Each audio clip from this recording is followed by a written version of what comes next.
بسم الله الرحمن الرحيم kusoo dhawaada Soma IT tutorials iyo cashiradii Python-ka cashirkii 12aad cashirkan waxaan ka hadli doonaa conditional statements-ka sida Python loogu isticmaalo nested sida looga dhigaa conditions-ka qaabab kala duwan ee loo isticmaali doono ayaan ka hadli doonaa sidoo kale cashirkii ugu horeeyay kan ka horeeyay waxaan ka soo hadalnay condition-ka ku soo darnay sababtoo waxaan ka hadlaynay operators-ki gaar ahaan logical operators iyo comparison operators sida la isku isticmaalo ayadoo condition la isticmaalayo cashirkii ugu dambeeyay kaga soo hadalnay kan marka wuxuu u qaas yahay condition ka bis ayaan u hadlaynaa qaabab kala duwan condition loo isticmaalayo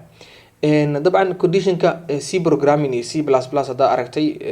programming kala soo aragtay condition ka kuma cusba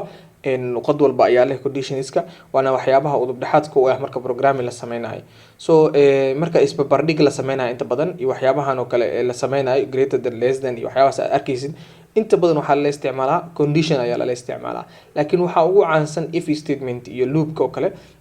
ayaa la isticmaalaa logical conditionska marka laga hadlayo kale so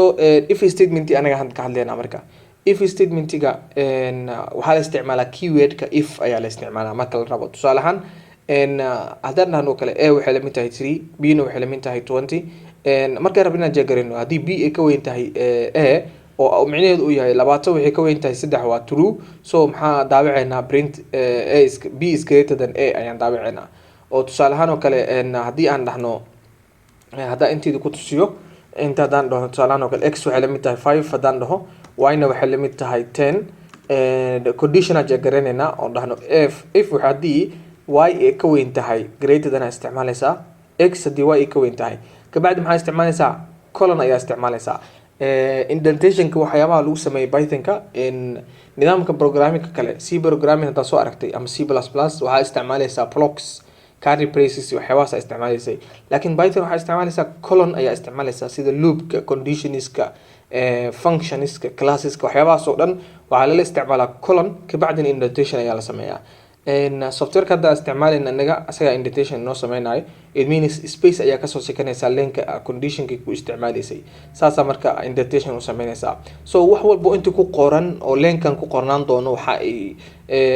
noqon doonaan waxay ku jiraan gudaha conditionkan oo micnaheeda execution-kooda wuxuu dhacaa mar walba conditionka true ay noqoto so inta hadda marka maxaa rabnaa inaan ku qorno print ayaan ku qoraynaa waxaan leenahay y is greater than y waxay ka weyn tahay x ayay ka weyn tahay inaad daabacno hadda programkan haddii aan ran gareeno dhahno run waxaa inoo soo bixi doonto y is greater than x waa kan y is greater than x ayaa inoo soo baxday oo micnaheeda 10 waxay ka weyn tahay 5 waa true programka wuu shaqeynaa laakiin inta hadda 15 ka dhigo fiiri wax program wax ma noo soo baxay data ma inoo soo baxay sababtoo ah 10 ma ka weyna 5 oo condition-kan false ayuu noqonaa if condition-kan ma shaqeyn doonto haddii false ay noqoto marka true inay noqoto ayuu ku shaqeysaa so if condition marka qaabkaas ay programka muxuu ahaa loogu isticmaalaa Python-ka ahaan error ayaa soo baxaya lagu dhahay if statement-ga hadda indentation aan sameynin error ayaa soo baxaya tusaale indentation maxaan ka wadnaa leenkan haddii aad ka dhigtid tusaale ahaan condition-ki haddii aad isku leen ku isticmaashid statement-ga if-ka aad u wadid blogging aan ku sameysan yahay indentation-ka colon-ka aadan wax data ah gelin error ayaa soo bixi doona oo hadda saa ujeedid meeshaan error ka soo baxay error indentation ayaa soo baxay so it means maxaa laga rabaa leenkan indentationkiisa markaad saxdid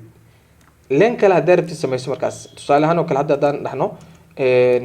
muxuu ahaa markaa indentation ka sameynay blogga if statement data soo gelinay statement soo dhex gelinay kabacdi waxaad rabtaa isticmaali kartaa banaanka ku isticmaali kartaa programka uu shaqeynaa hadda laba mar oo soo celinaa y is greater than tan uu soo qaatay haddaan 15 ka soo yareeno labada mar uu soo celinaa sababtoo ah condition-kan execution ku sameynaa statement-giisa kanna execution ku sameynaa sababtoo ah condition-ka marka laga soo baxo ayaa asna hor loo sii maraa laakiin haddii aadan wax data ah ama statement ah aadan dhex gelin if condition-ki adigoo waliba isticmaalay indentation-ka laga rabay inaad isticmaashid blog-gii aad samaysatay oo aad laga rabay statement inaad dhex gelisid haddii aad wax statement gelin error ku soo baxay marka inaad la socotid ayadana so qaabka u isticmaalaysid indentation-ka adigoo ka warqabaya condition-ka u isticmaalaysid marka okay waxaa jirta marka elif waxa waaye conditionska tusaale ahaan oo kale haddii condition-kan false uu noqdo maxaa programkaaga ka damacsan tahay oo kale conditions badan markaad jeegareynaysid tusaale z ayaa meeshaan ku dareynaa waxay la mid tahay leenahay tusaale ahaan oo kale 8 y waxay ka weyn tahay dhahnay x ay ka weyn tahay waxa hadii true ay noqoto print waxaa la daawici doonaa y is greater than x laakiin haddii x ay weynaato micnaheedu waxa ay tahay conditionkan wuxuu noqonaa false maxaa marka programkaaga rabtaa condition kale markaad jeegarinaysid elif ayaa isticmaalaysaa if conditionka waxyaabaha ku daba tixmaayo marka aad rabtid same muxuu ahaa logic inaad ka hadashid oo conditionkii laakiin kala duwan yahay waxaa isticmaalaysaa elif ayaa isticmaalaysaa elif tusaale ahaan waxaan leenahay haddii y ay ka weyn tahay z blog ayaa samaysanaa print ayaa leeyahay y waxay ka weyn tahay z ayay ka weyn tahay is greater than z so programka haddii aan daawacan hadda waxaa inoo soo bixi doono y is greater than z programkan conditionkan maxay tahay y waxay ka weyn tahay z laakiin haddii fiiri x aan soo yareeyo x y is greater than x bisa soo bixi doonto sababtoo ah conditionkan hadduu true noqdo kan kale looma gudbi doono kan hadduu false noqdo elif loo gudbi doonaa ayadaa la muxuu ahaa la fiirinaa haddii true noqoto ayadaa la daabici doonaa programka marka elif qaabkaas u shaqeysa elif kii maahan hal xaba inaad isticmaali kartid wax badan aad isticmaali kartaa aday kugu xirantaa marka inta condition aad rabtid inaad isticmaashid programkaaga so elif marka keyword kala waaye oo if condition haddii false ay noqoto ama aysan soo saarin resultiga muxuu ahaa loogu talagalay oo muxuu ahaa true aysan noqonin execution ma lagu sameynayo elif ayaa loo soo gudbaa marka qaabkaas ay u shaqeynaysaa tanna waa tusaale marka elif ku saabsan waxaa jirta marka else keyword taasoo iyadan u taagan dhammaan conditionska haddii aan marka inta idinku celiyo programkii if condition false ay noqotay elifna false ay noqotay eliftan dabcan dhowr mar isticmaali kartaa false ay noqotay conditionka ugu dambeeya oo aad jeegarinaysid mar walbaba waxaa laga dhigaa else waxa waaye waa last condition oo aad jeegarinaysid haddii intaas oo dhan false ay soo noqdaan maxaa daabicaysaa print waxaa daabicaysaa print aan dhaho bis y waxay ka yar tahay y markaan kama weyno x kama weyno zina kama weyno saas daraadeeda marka y is smaller than ayaa leenahay waxay ka yar tahay x and z labadooda way ka yar tahay programkan hadda haddii aan daawaco waxaa la daawici doonaa y is greater than x sababtoo ah conditionkan ayaa true ah haddii xt aan weyneysiiyo qiimaheeda so false ayuu noqonaa kan koowaad lama daabici doono laakiin kan labaad la daabici doonaa y is greater than z oo micnaheedu uu yahay ydii waa 10 zina waa 8 10 waxay ka weyn tahay 8 kana execution lagu sameyn doonaa haddii aan kan asna 18 ka dhigo oo ka weyneysiiyo yda markaan xna kama weyno zina kama weyno saas daraadeeda maxay noqonaysaa waa in conditionkan else blocked ay mactaa oo micnaheedu uu noqonayo in ay ka yar tahay labadoodaba hadda programka haddii aad daawacid waxaa kusoo bixi doono y is smaller than x and z labadaas kusoo bixi doonto so qaabka marka qaabka conditionka if condition iyo iskula isticmaalaysid waa marka so waxaa jirta sidoo kale haddii haddii aad tusaalahaan oo kale waxaa samayn kartaa hal statement oo kale shorthand if ayaa jirta if you have one statement to execute you can put it on the same line as if statement maxaa laga wadaa warkan idana tusaale conditionkan if hadda if kaliya maahan else kulli waa same conditionkan if oo kale hadda isticmaalaysid oo aad haysatid hal statement gudihiisa ku haysatid adigoo qaabkaan sameynin ayaa waxaa samayn kartaa on the same line ayaa ku isticmaali kartaa oo waxaa dhihi kartaa sidaan oo kale one line ayaa ku isticmaali kartaa waxaa dhihi kartaa shorthand if ayaa la dhahaa haddii x y ka weyn tahay x print waxaa leenahay y is greater than x tusaale ahaan oo kale x soo yareynayna si execution loogu sameeyo haddii aad daawacid maxaa soo bixi doona fiiri y is greater than x ayaa soo bixi doonto execution ku sameysmaa qaabkan idan waxa waa qaab aad u sameyn kartid shorthand la dhahaa goorma isticmaalaysaa hal statement haddii conditionkaaga if condition uu ku dhex jiro markaas hal line ayaa ku qori kartaa oo shardi maahan inaa muxuu ahaa laba line ka kala dhigtid shorthand if marka qaabkaas u sameyn kartaa sidoo kale waxaa sameyn kartaa if statement iyo else haddii muxuu ahaa aad rabtid inaad isla isticmaashid tusaale ahaan oo kale intaan waxaan tiraynaa program mid kale qoranayna so marka hadda inta waxaan ku qori rabaa waa inaa og tahay conditionkan shorthand if ayaan soo sameynay hadda waxaan rabnaa if iyo else oo shorthand one line ku qoranaa sameyno tusaale sidee u sameyn karnaa print waxaa leenahay y is greater than x daabac y is greater than x daabac haddii y ay ka weynaato if ayaa leenahay y is greater than x sidaan ayaan u qornay haddii y ay ka weynaato x waxaa daabacdaa print y is greater than x daabac. Else haddii aysan dhicinna y in ay ka weynaato x-na maxaa daabaceynaa, it means y waxay ka weyn tahay markaan x way ka yartaha leenaha maho. So waxaa leenaha marka print waxaa daabacdaa y is smaller than x, y is smaller than x ayaan daabaceynaa. So it means macnaheedu meesha maxaa kasoo baxayso y is greater than x daabac. If y is greater than x, else haddii aysan dhicin intaasna print waxaa daabacdaa y is smaller than x daabac. haddii execution aan sameyno programka maxaa soo bixi doona fiiri, y is greater than x kusoo bixi sababtoo ah y-dii waa 10 x waa 5, y way ka weyn tahay 10 marka. laakiin x hadaa weynaysiis maxaa soo baxaya fiiri, y is smaller than x soo baxayso, y-dii way yartaa lagu dhahay sababtoo ah 10 iyo 5 toona weyn. So meeshaas marka maxaa sameyn kartaa one line waxaa ku sameyn kartaa if iyo else ayaa one line programka ku sameyn kartaa. laakiin markii statement haleelo statement dhexdooda ku jiro, markii statements badan dhexdooda ku jiro waa inaad kala saartid. sidaas oo kale waxaa sameyn kartaa multiple statements oo else statements same line sameyn kartaa. tusaale ahaan oo kale qaabkan u sameyn kartaa oo kale waxaa dhihi kartaa oo kale haddii haddaan inta ku tuso tusaale ahaan oo kale conditionka ayaan jeegaraynayna y is greater than ayaa haddana meeshaan ku qoraynaa. waxaa leenahay y is greater than waxaan jeegaraynayna z ayaan jeegaraynayna tookadaan. waxaan dhahnay y is greater than x ay ka weyn tahay, y is greater than x, x haddii si ka weynaanin y is greater than z, z ayay ka weyn tahay. haddii aysan goormee marka conditionka waa inaan sheegnaa if haddii y ay ka weyn tahay z. else intaas haddii aysan dhicin maxaa dhacaya marka print waa in la dhahaa kabacdi aan dhahnaa y is smaller than x and z. lenkan maxaan ku qoray conditions badan ayaan qoray anigoo isticmaalaya else badan anigoo isticmaalaya. tusaalahan waxaa dhahay print waxaa daabacdaa y is greater than x daabac haddii y ka weynaato x. conditionkan hadduusan dhicin oo y aysan x ka weynaanin